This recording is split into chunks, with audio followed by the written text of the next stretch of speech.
Hi guys, I'm Mitchell and welcome back to another episode of the Bossing It podcast. Today we're in Marbella, Spain with a very special guest, Charlie Mullins. How are you?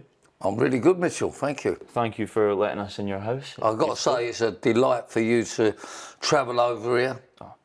I know you just got off the plane today to carry out this podcast, so let's hope it's going to be something really special, yeah. Thank you, and I appreciate your hospitality for letting me in.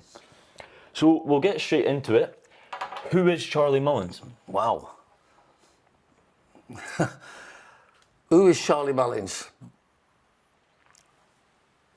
Who I am today is, I think, a successful businessman, call it entrepreneur. I'm not a great lover of the word entrepreneur because I think, you know, people jump on it, you know what I mean? And I know many people, they sell a plate of cheese sandwiches and they think they're an entrepreneur. But, you know, we're classed as entrepreneurs, someone who's done good in business, come from nothing, and very proud of that and very proud that people learn off of you. I think it's a wonderful thing. And I have a great saying, we all learn from somebody. So hopefully someone will learn something from us today. I'm sure they will. So then, taking it back to the very start, can you tell me a little bit about your younger years? Yeah, well, look, I'm no different from many other people. Come from a poor background, you know, a very poor background. Three brothers, mum and dad, very working class, or probably hard workers, loads of jobs. Didn't attend school much. Started going out at a very young age, working from about 9 years of age. So very, you know, to me it was just, I don't think it was any poorer than anybody else, but at them times there weren't anybody that had any money, and you had to work, you had to survive. You know, there was no sort of like, you know, helping you out kind of thing. So that's my background. Come from a, I don't know if you call it a rough background or tough background. I mean, people use them terms now, but you know, it's just kids on the street and normal thing, gangs, and then, you know, we moved to a council estate. Like before that was in rented rooms. When you moved to a council estate, that was like a massive upgrade from where we was living. And we all know what council estates are like. Yeah. So you said you started working at 9? Yeah. Correct. What were you doing then at 9? At 9 years of age, I was doing any job possible. So I didn't go to school that much, like as less as possible, if I'm being honest. But I would have done like delivering milk, but not like a milk round we have today. You used to push a trolley. I was delivering milk, bag wash, dropping the bag wash off. Do you know what bag wash is? No. A bag wash is, years ago, no one had a washing machine. So you take your washing to a particular shop, they would get it all washed up, and then you go and collect it. And so my job was, the guy who owned the shop, we'd go out delivering it on a Saturday to the customer, and you know, I'd be picking this bag up, dropping it off, and you never got no wages, but you got tips. Right. And you know, the crafty so-and-so, he'd give me the ones all at the top, because there weren't really lifts, you know what I mean, and he'd be getting the lower down ones. So just called delivering bag wash. So I'd done that one. Then I used to work in the chip shop, you know, doing the potatoes, getting the eyes out of them. Then I used to do run errands. You know what errands are? Yeah, errands. So do certain things for people. It's an old-fashioned word, you know what I mean? And you know, if I was at school or not at school, I'd go into the greengrocers and, what do you require? And she'd say, I need some cigarettes, because she couldn't get out of the shop. Cigarette shop man would say, I need something from the dairy, like milk. So I used to go to all the shops. It was only like, you know, just in them days, it was just a row of shops kind of thing. So I'd run errands from shop to shop, and then I'd be doing car wash, which many people do. Then it'd be scrumping, like nicking the apples and selling them. Then it was collecting, I think we should call it papers and rags. You'd go around the houses collecting them. So basically anything I could do that would give us money. Give you money, yeah. And then I met this plumber guy in the area, bit of a tough guy, and in the area, and it was like one of the lads. So us as a group of kids would all be around at night, and he was a plumber. And And then he started explaining to me, what plumbing's about, or how to get a pound note. And then I'd bunk off school and help him. We'd go to work in like all these lovely posh houses, and my education in the workplace come from him. Yeah. So then, going back to then, you're saying you're working from a very young age. Did you have any ambitions for your life goals in the future? Like, for example, selling Pimlico. Was that even a thought in your mind at that point? It wasn't a thought. All I had in my mind was, all I knew was that if you go to work, you're going to get money. That's all I knew. I had no, idea that I was going to be a plumber. I had no idea I was going to run a business. Furthest thing from my mind, it was all about go to work and you get money.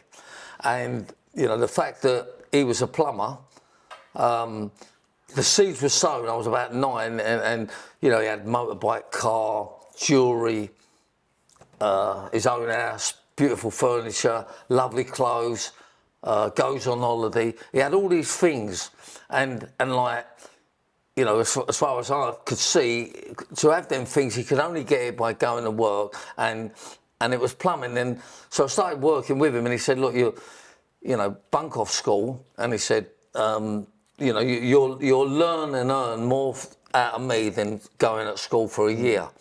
And so that's what I used to do. I'd have a day here, day there, weekends, and he was right. And again, he said to me at the time, if you get a trade, an apprenticeship, you'll never be out of work and you'll earn loads of money. And he's right, exactly right.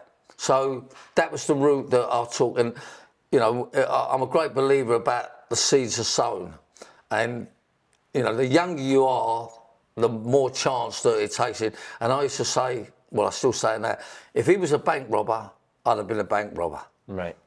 Because whatever he was doing to me was like, wow, this is the way forward. Right. So then, when did you start your apprenticeship at 16 then? No, Straight away? I left school at 15, which, little education, obviously no qualifications. And obviously I realised now it's a big mistake, I should have left at 14, because if you ain't that academic and you're all of a sudden doing something you like, the quicker you do it, the better, what I mean? Yeah, definitely. I think I resigned with that as well because, well, I think a part of this podcasting is a bit of my business apprenticeship in my eyes. Going out and doing it, I left school as soon as I got the chance as well. There you go. And I knew myself as well that I'm not going to be in school for academics. I'm not interested in it. I know what I want to do. May as well go out and get working and doing it. So then that adds on to my next question. You are a big advocate for,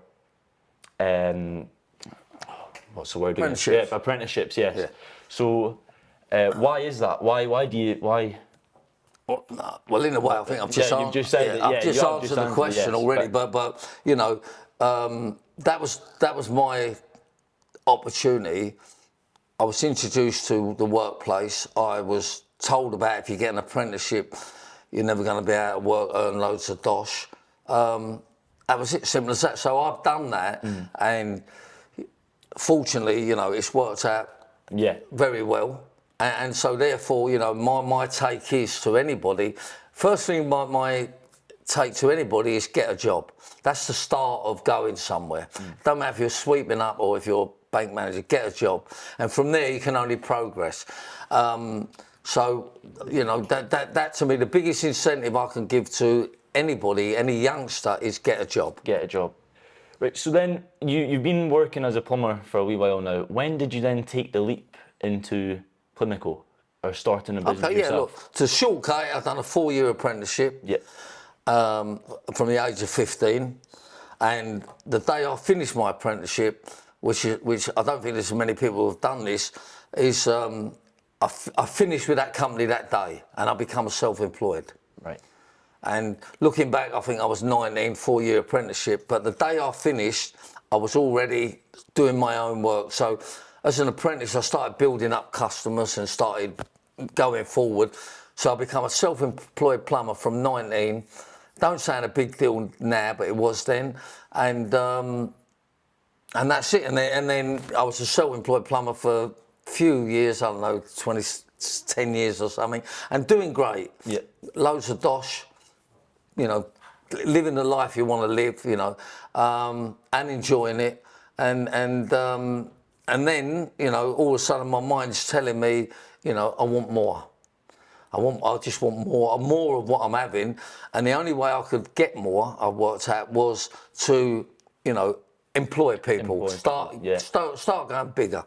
And so I had a couple of two-bob companies that didn't work out. Like, you know, I had a couple of guys, mates who used to work with, and well, we'll start this two-bob company. And then I realised partnership ain't for me in business, you know what I mean? And so and then that went to the wayside. And then I worked in Pimlico area for a little while. And believe it or not, I was working in there, you might not know of the guy, but Sammy Fox, you've heard of Sammy Fox? I've not, no. The model with the big tits? No?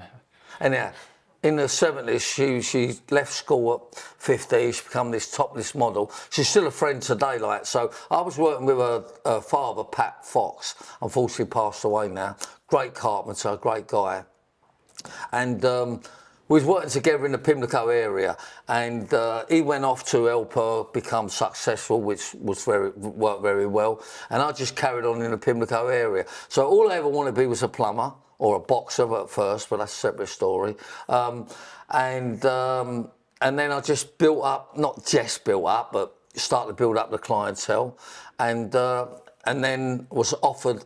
I was doing work for an estate agent called Pimlico Properties, who was a friend of Pat's, and was doing work there. He offered me a room in the basement, which I couldn't imagine why. I just could not. Why would a plumber want a room? And I had sleepless nights, made the decision to take the room on, and then started Pimlico Plumbers. You know, and I like to. You know, it's a great name, Pimlico Plumbers was at the time, and I used, you know, people say to me, how'd you get that name? And nothing clever. Everyone was calling me, you're the Pimlico Plumber, because I was staying in Pimlico, and they was giving, and I just put an S on it, and Pimlico Plumbers. So got the room in the basement, then I got more rooms off him, then I got the lease off him, and then was probably there, I don't know, 10 years, and then expanded from there, you know what I mean? Yeah. So the early years of Pimlico, was it a steady build-up of continuing growth, or was it a spurt just from overnight, essentially? I know you know the answer in there. Yeah. It's very gradual. Yeah. They call it organic now, but it was fucking gradual build-up.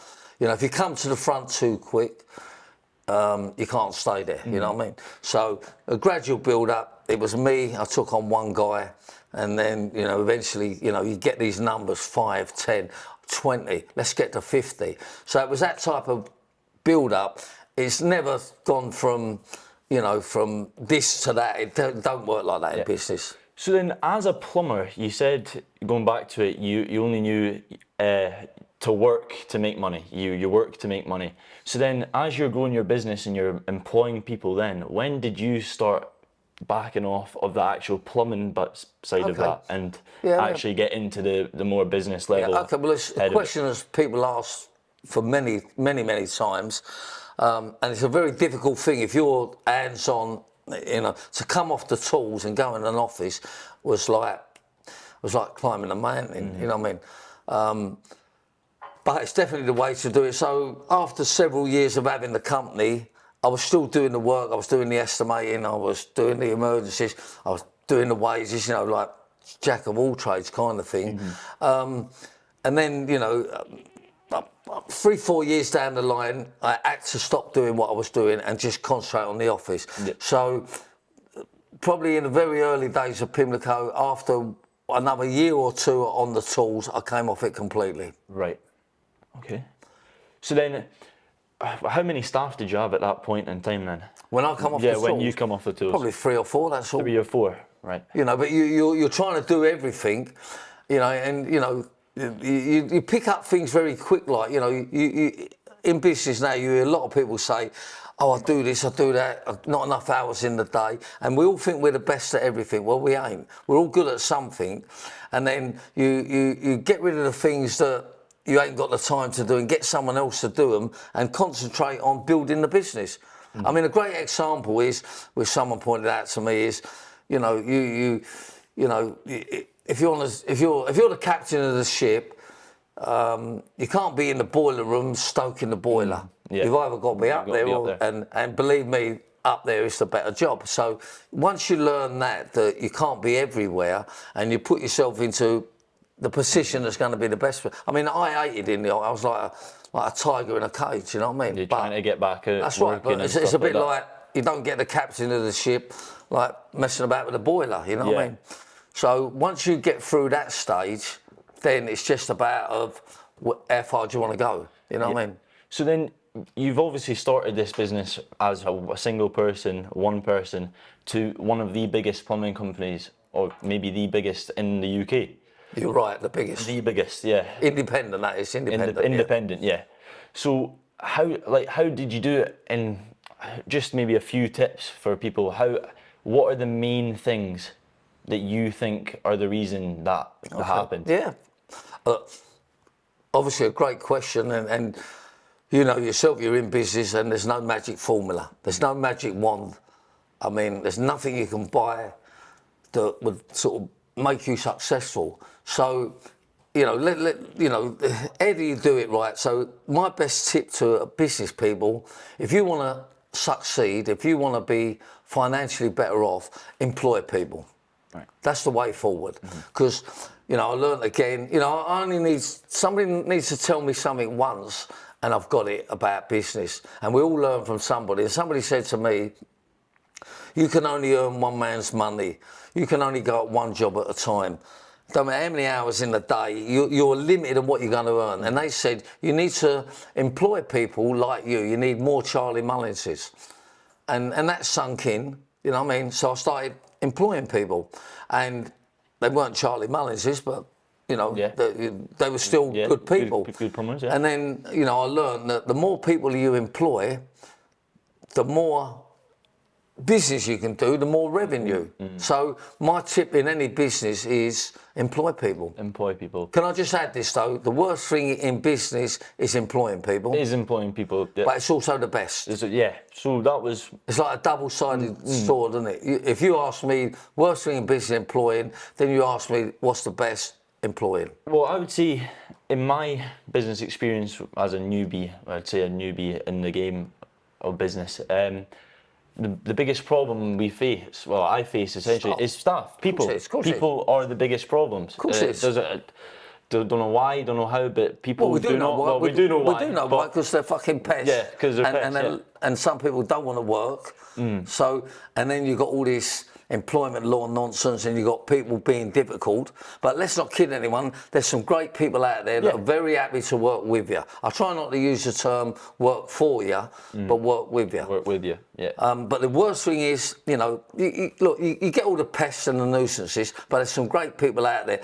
And once you're like, drinking from the same teapot, then you can only progress, you know what I mean? So then, how do you handle the nuisances?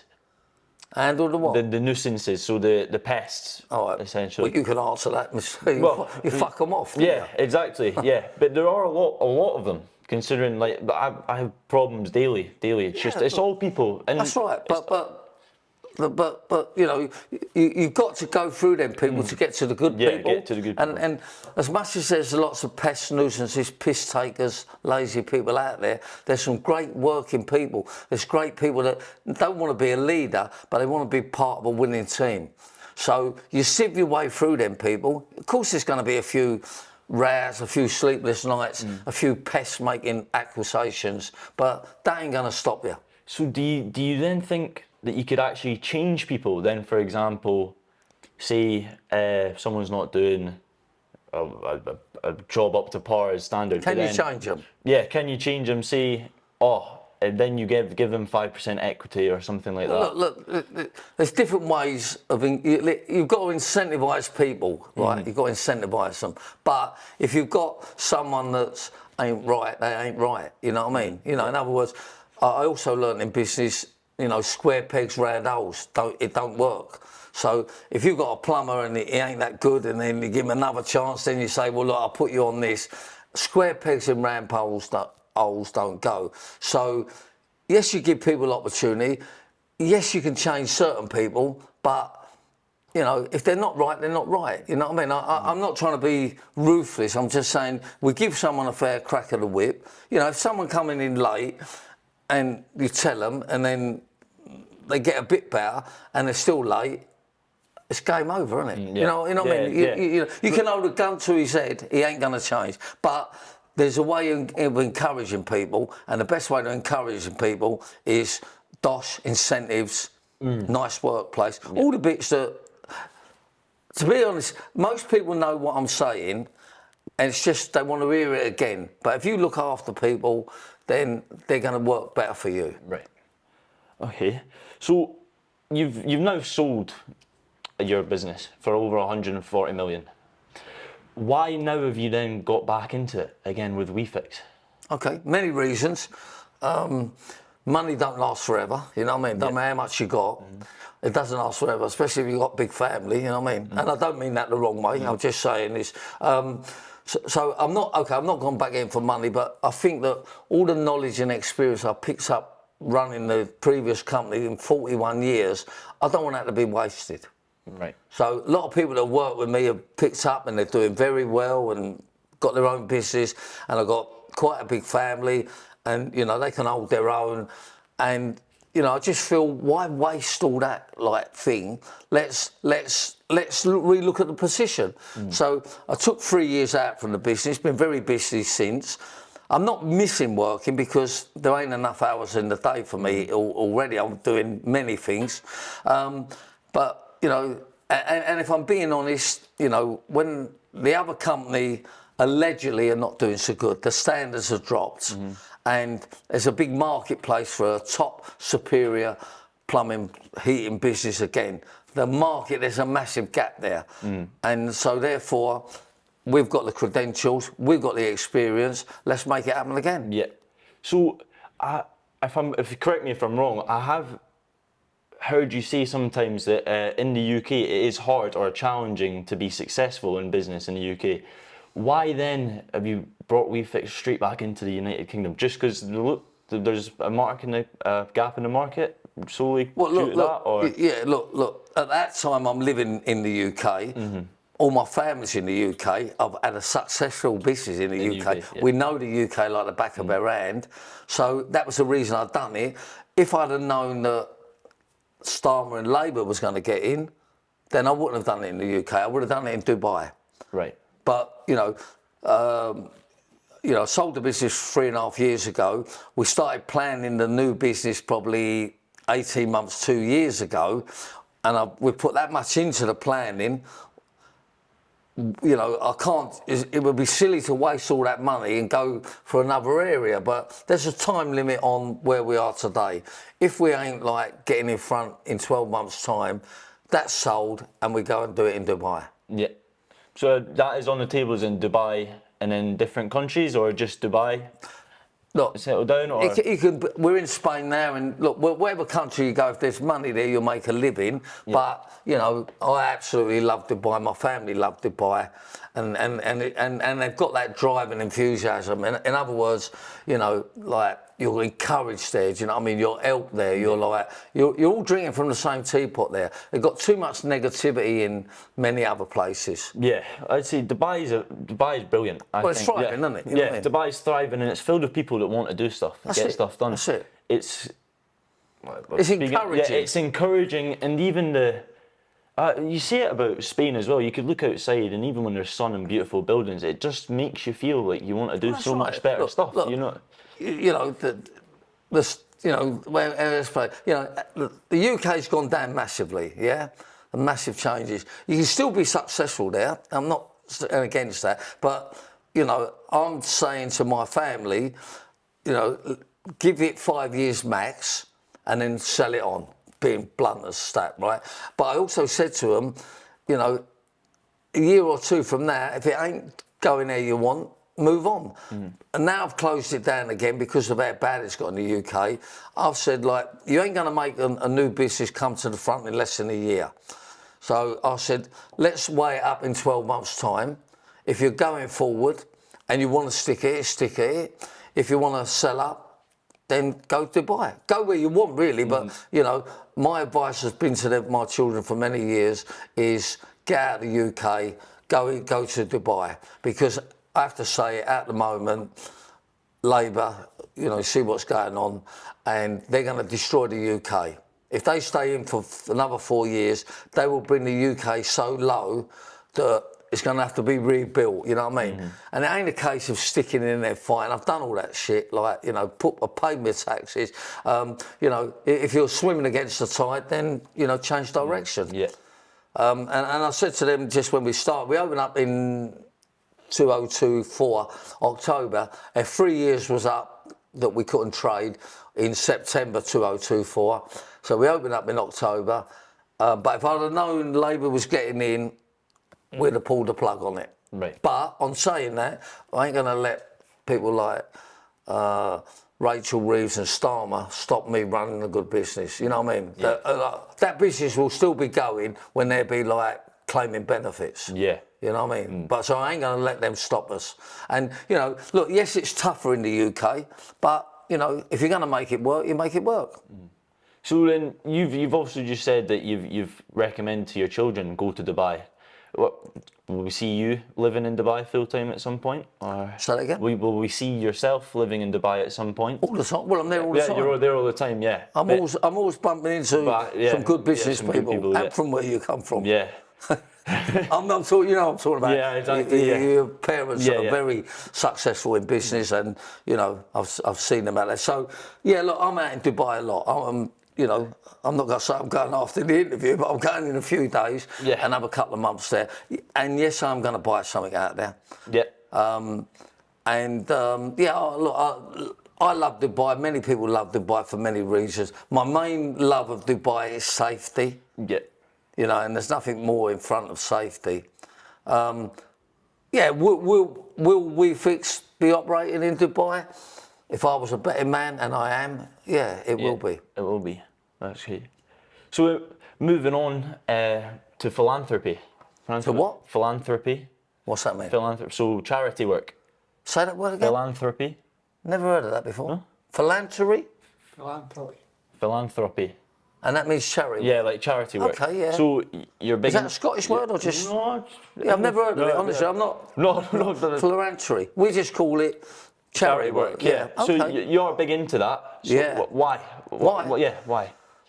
Quite easy to answer. I'm a great believer of helping others. I'm a great believer of putting something back. And I think what goes around comes around. You know what I mean? If you help people, it's going to come back. And, you know, we've all got an art, you know what I mean? And it's just lovely to be able to do it, yeah. So are there any particular charities that are meaningful to you? Our main charity that we deal with, and I dealt with is Shooting Star Children's Hospice. That's my main charity.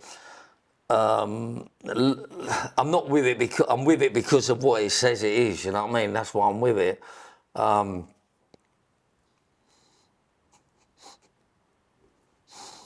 Sorry about that. No, you ain't gonna be sorry. You ain't gonna be sorry. I'm not upset. I'm not upset. No, I'm not upset. I just, you know, it is what it is. It's a children's hospice. You know what I mean? It's just lovely to be able to help it, you know what I mean? I'm probably, my mind's on things about what it's about, you know. You know, I know a few people that's unfortunately dying with cancer. My older brother is. A great friend of mine, James Wales, has got stage 4 cancer, had it for years. You know, I think it just relates to any normal human being. But you know, the real aim behind being in it is you know, to give something back, and what goes around comes around. And you know, I have to say this on a more serious note. Charities are very good for business. It's a two-way street. You know, you help the charity, you meet some wonderful people there. people get to know what you're about, and you know, it can get you a lot of work. And I didn't do it for work, but you know, whatever you get involved with, you can turn it into an advantage there are for you. benefits That's for what it, I'm getting at. That's what I'm getting at. And I learned that years ago off somebody. So any business should always get involved with a charity, because the spin-off coming back is amazing, and also the what's that thing? You know, your self-respect is amazing. I know many successful people, and they don't put 2 bob into charity. They don't put 2 bob. And look, it's their choice, it's their money. But you know, I think the more that you can get involved with charity, it just comes back. It's a great business move. I've got to be honest. Yeah. I mean, you know, I don't want to make it sound that clinical. But like the one I'm involved with, you know, you got, what's his name, Simon Cowell, you got Joan Collins, you got Tony Hadley, you got that, I don't particularly love her, in that pest on the telly, Llewellyn something, who does all the DIY, but Llewellyn, you know what I mean? Look, when I say he's a pest, he's not. He's involved with the charity, but, you know, I just find him, you know, fucking about on the telly doing designs. It don't seem real. But there's a lot of celebrity people there, and I'm not there for that. I've become very friendly with them, and there's a knock-on effect. You know, you go to all these celebrity things, you're raising money, you also do work, like we do work for Simon, we do work for Joan. Getting on to first names now, aren't we?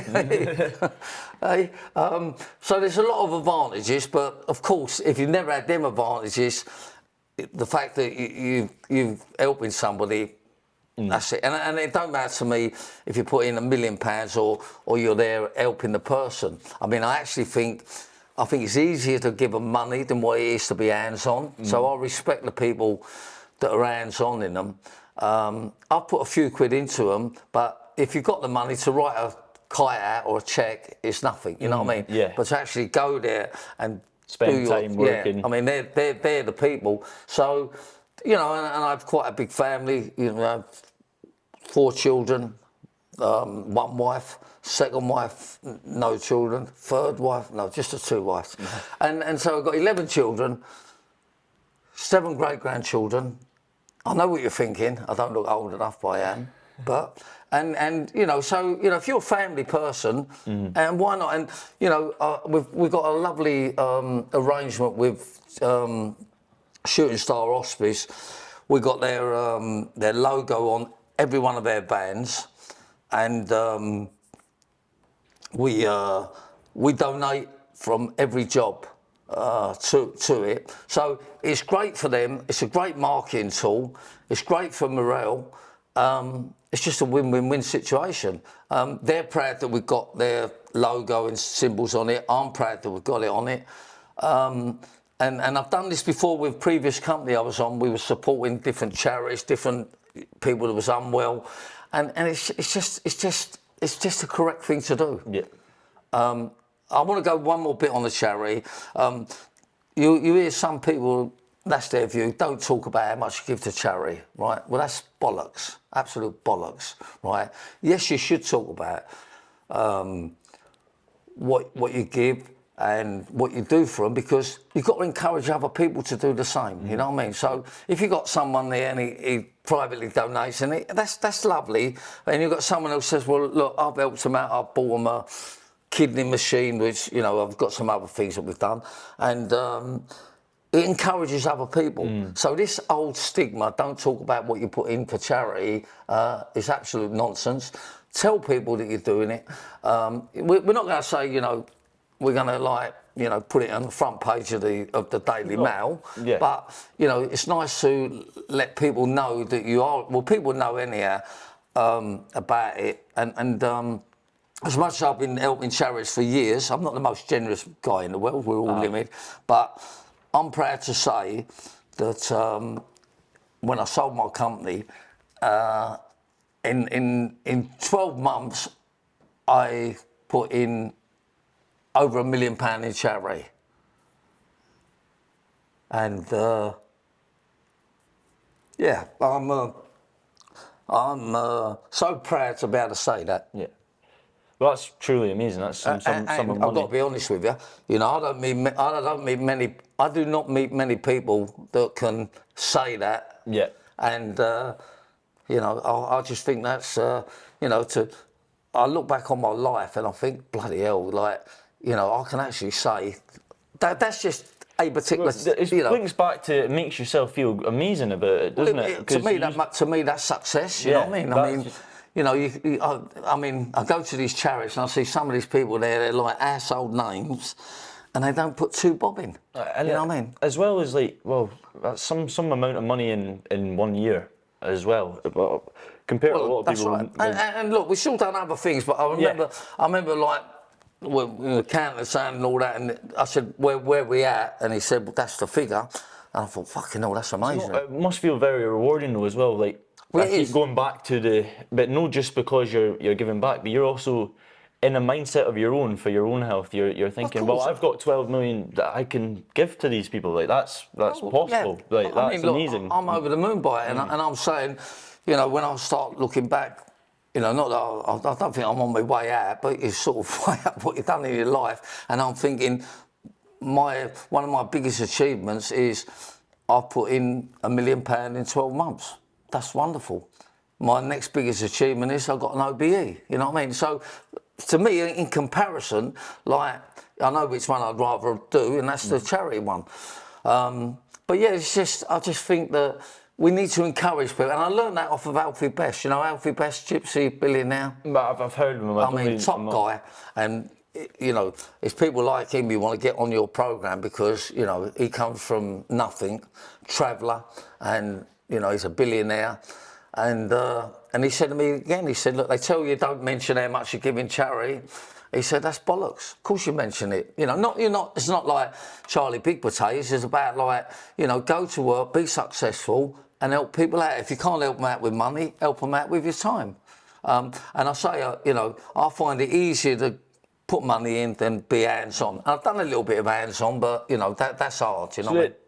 Is there a possibility of creating your own charity in the future? It's been mentioned, and I just feel I'm diluting my, you know what I mean? You know, I can do a charity for whatever cause we want, but I feel like I'm diluting. I want to help others. You know what I mean? I don't want to be this is Charlie Money's charity. And I know someone, Michael Joseph, great guy. He's got the Michael Joseph Foundation, and he works with Variety, and I also work with him. And that's what his charity is called. But I feel I'm going to dilute the real causes out there, you know what I mean? And what's he going to give Charlie Mullins? He's going to, oh, my name's a bit more well known. So what? You know, I'd rather, you know, we've got some big established charities out there, and I'd rather direct my money to that than my own charity because it's that word, my own charity. It's like, is it the charity or is it about the person? And I'm not talking about Michael Joseph, who does what he does, amazing for Variety.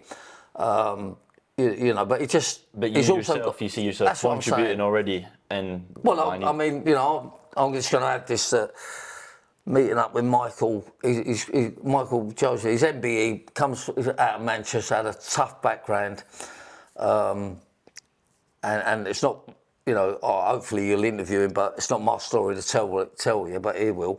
On 31st, I think of the month, I've paid for a minibus, a mini coach for a charity, and we're going to present it to one of these charities to do with Variety Club. So, you know, it's just a lovely thing to do, I think. And I bought 2 of them, these minibuses, and they take a long time to come through, you know, from Variety, which is a shame, but I bought them 2 years ago, I think. But anyhow, one came through a year ago, and I gave it to a charity, autism, that my granddaughter works with, and I have a granddaughter that's got autism. And then the second one that's just come through, we're donating it to something children's thing up in Manchester on the 31st.